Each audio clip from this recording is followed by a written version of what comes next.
plenty of time. So,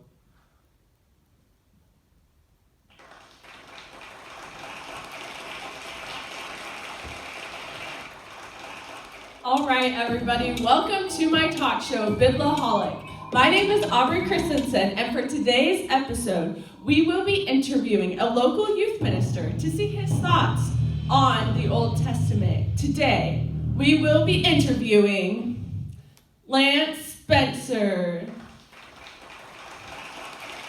All right, good morning. Good to be here. Yes, thank you so much for being here. So, Lance, do you want to tell us a little bit about your ministry, like where you do it? Okay, I am the student minister at Kissimmee Christian Church here in Kissimmee, Florida, and I oversee Rock Student Ministry, and we are built on the rock of Jesus Christ.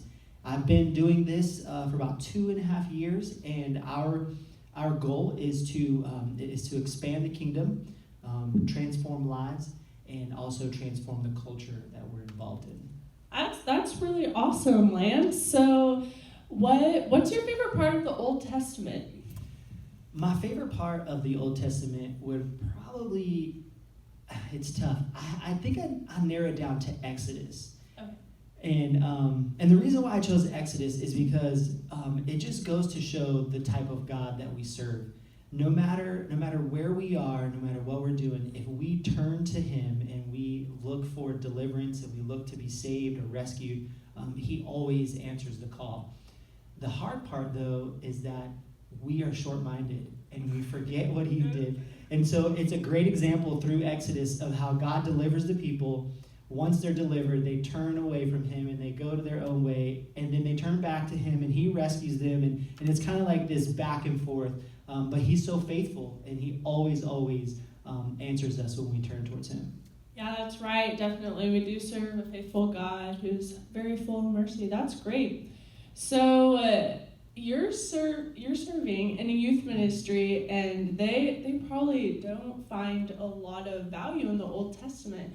So what value do you think the Old Testament has for the modern Christian still today? Well, thankfully, Paul knew that you were going to ask this question, and he knew already that we were going to need to know the value of the Old Testament. So in 1 Corinthians chapter 10, he talks about the history of Israel, and I don't remember the verse, but he makes this statement. He says that the Old Testament was recorded as a warning for us. So like we always hear this saying, learn from your mistakes. And the Old Testament is a great example for us to learn from their mistakes that they made when they were walking with God.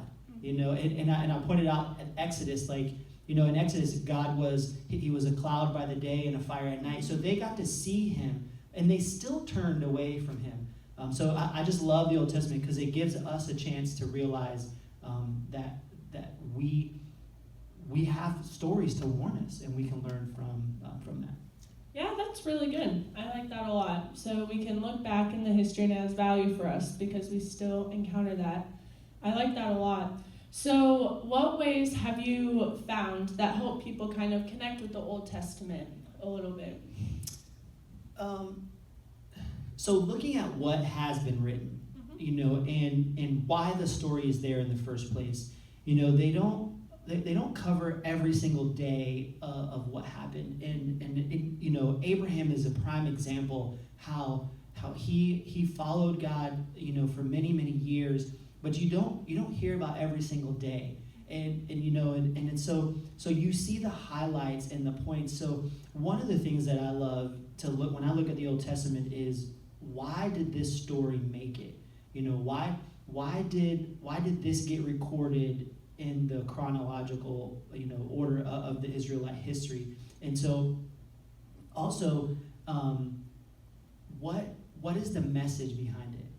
Because a lot of times we'll read stories in books, and it's like, well, that was a great story and it made me feel good, but there's a point to the story, and God ensured that we had that story to teach us something, and we got to find what it is. So the other thing that I've heard is that Jesus is intertwined So he's in there somewhere. And so I think it's great to try and find him. That's cool. So finding connections through the stories of how it can relate to you, and also finding how Jesus is like intertwined in the stories. That's a really good way to help people still connect with the Old Testament. So when it comes to applying the Old Testament to your ministry, what is the greatest challenge that you face with that? So I think it revolves around us as Americans and how well we have it here, and how it's easy to depend on the world. So one of the difficult things is understanding that what we see a lot in the Old Testament is a lack of obedience from the Jewish people, God warning them that they are being disobedient, and then when they don't turn back to him, they get exiled. They get overtaken. They get put into captivity in other countries. So I think that should give us an indication like, hey, God doesn't play around. He means what he says, and he says what he means. But the good thing is that he warns us when we are starting to stray from his path. He warns us, and he sends people to warn us. It's our job on what we do with that warning. And I think I think that's what makes the Old Testament so difficult, is that it's easy for us to say, well, that was so long ago. Things are different now, and we don't live that lifestyle anymore. And I think there's so many things that are in the Old Testament that were strictly pointed towards the Jewish people and how to live to be set apart. It's the same. In this world, the New Testament, living like Christ, is being set apart, is being different than the world today. So it's just so good to be able to see those things. Yeah.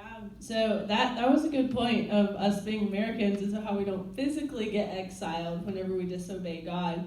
And so it can kind of be hard to keep that in our heads, that it's still like we're disobeying God. So that was a really good point.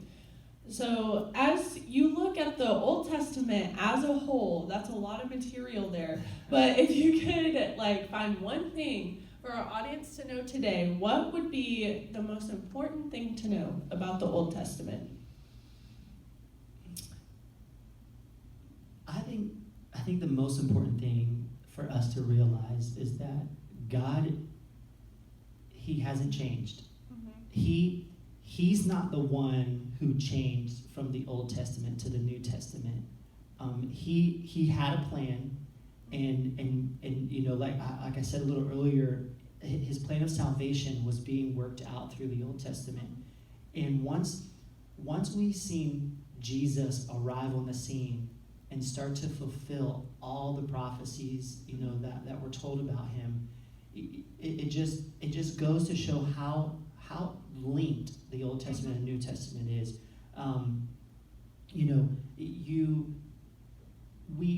And I think I said this a little bit ago, that Jesus, it was a type and anti-type. Like there's something in the New Testament that points back to the Old Testament. And so it's like you can't have one without the other. They're so important to each other.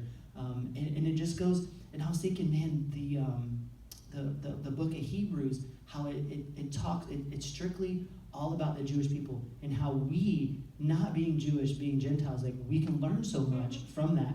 And I think that's so important, is that we have to realize that the Old Testament is God telling us he's going to save us.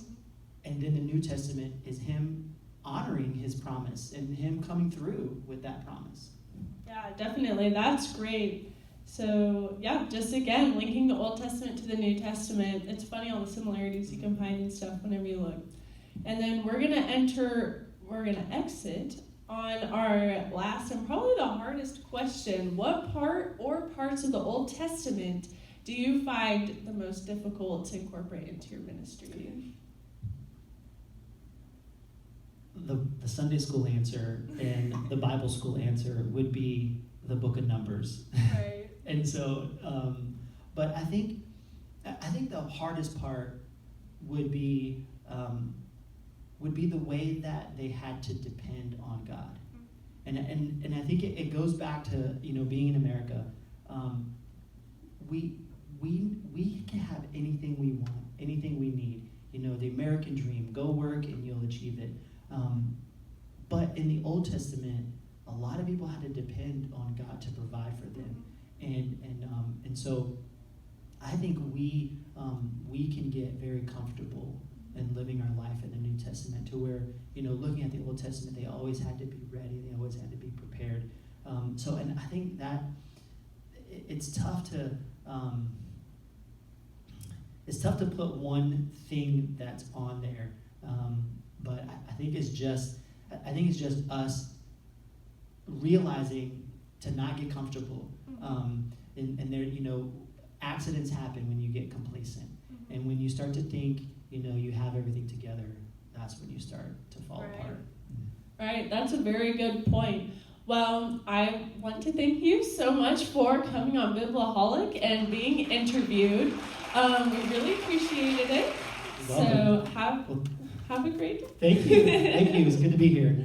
All right, everybody. Thank you for joining with us on another episode of Bibliaholic. Stay tuned to hear more interviews on what people think about the Bible. My name is Aubri Christensen, and we hope to see you again.